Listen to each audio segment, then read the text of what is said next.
I'm not gonna waste your time. How often should you be training MMA if you work and or study full time? The simple answer, which is gonna annoy a lot of people, is as much as possible. For the more complex answer, if you have specific goals set and specific focus points that you want to improve on, for example, you want to improve your striking defense, training 3 sessions a week that are focused on that goal are going to help you to achieve it. I was training 3 times a week when I first started MMA, and I believe that it slingshotted my progress. Obviously, training more than that is ideal for faster progress, but if you work and or study full time, it's often not that simple.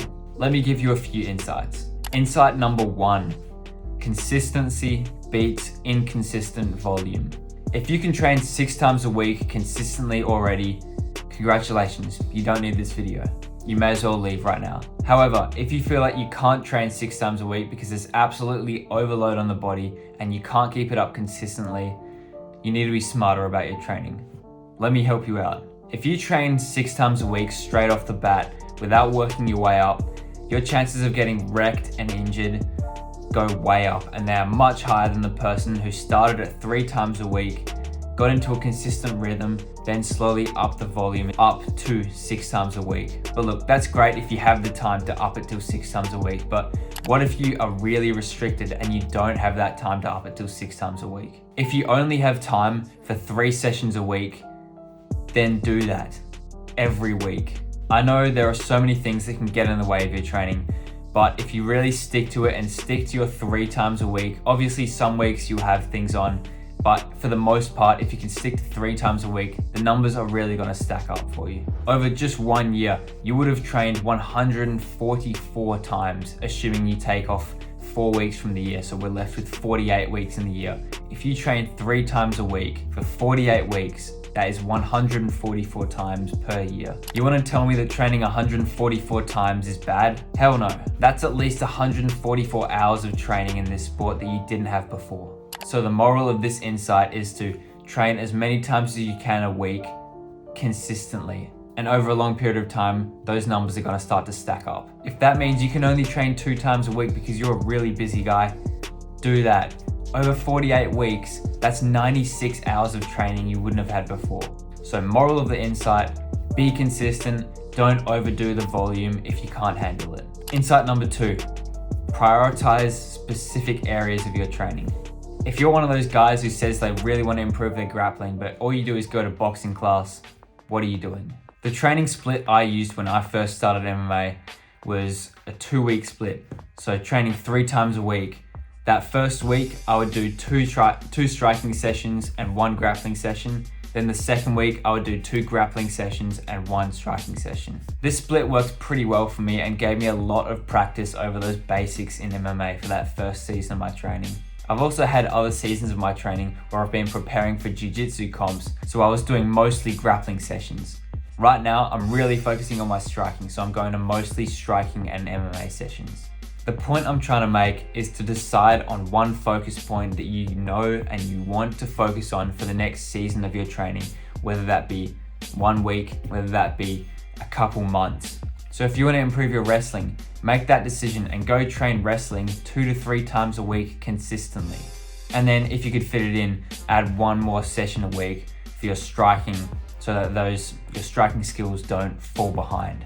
This routine of having specific focus areas for your training during seasons of your training is gonna be really helpful in improving that specific area of your training. Rather than saying you wanna get really good at MMA, that's really broad and that's gonna need a lot of training commitment from you. But if you can narrow that down, rather than saying MMA, I wanna just focus on my wrestling, that is now a much more approachable goal.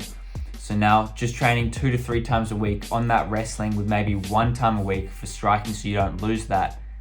Your wrestling's really gonna come up, and then you just switch between wrestling, your grappling, or like jiu-jitsu, then your striking. And then before you know it, you're gonna have a lot of skills that you can put together in MMA. So for this insight, pick one area of your training, and that way you're not gonna have to spread your training out so much with just 3 times a week. Those 3 times a week are gonna be purposeful and you're gonna feel like you're making a lot of progress because you're really focusing on that one area Then after that season, you can move on and have one time a week where you train that area again so you don't lose those skills. Insight number 3, train for quality. This one is super simple. You have to train with intention. Don't just go to training again because, oh, it's Thursday, I have jiu-jitsu tonight, and then be daydreaming during the class. It's jiu-jitsu tonight, so what's one thing at jiu-jitsu that you suck at? Guard passing? Okay, then keep that in the back of your mind when you're drilling, and especially when you're sparring, and really try to focus on that guard passing during that class. It's as simple as fully focusing when you're training. If you've got a really busy life and you can only train a handful of times a week, you better be making the most of those sessions and not wasting them. So train with intention. Insight number 4, fill in the gaps with at-home training. So you've got those 3 times a week where you're going to be training MMA. But what else can you do? Work out to increase your power and develop your flexibility and mobility by stretching every night before bed. Doing this will enable you to make the most of those sessions like I was saying before, because you're never going to be limited by your flexibility or your power and your muscles. Improving those areas will enable you to complete higher quality reps during the limited training time that you have.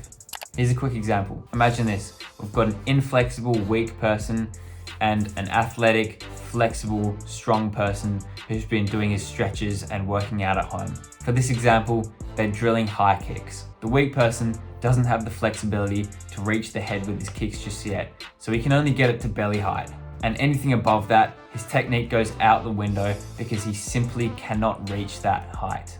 Then we've got the athletic person who's been stretching every night before bed, who now has the flexibility to do that high kick and reach their head height with his kick. He can't do the kick yet because he's not that good. He's not been training for very long, but he has the flexibility to do it, which enables him to be able to train that proper technique. His first reps are kind of bad. He does his first head kick. It wasn't that good. The second one, not that great. Oh, the third one was all right. The fourth one was good. He keeps going from there. This athletic person can now do a high kick. Meanwhile, the inflexible, weak person is injuring his hamstrings and wrecking his body simply because his body just does not allow him to get his kick that high. So he's then going to be better off. The inflexible, weak person who doesn't do anything for himself, or the athletic person who's been stretching every night before bed and doing workouts from home. I don't even need to answer that question. If you want one-on-one help and access to simple but highly effective routines designed for busy people like you to help improve their power, flexibility, and balance so that you can be that athletic person in that situation there, click the first link in the description. I'm currently working on this full program, so if the link's not there just yet, subscribe and stick around because I plan on releasing that in the next few months. If you want to see more educational videos like this from a small YouTuber centered around helping you improve at MMA around other life commitments such as work and university, consider subscribing. Thanks for watching.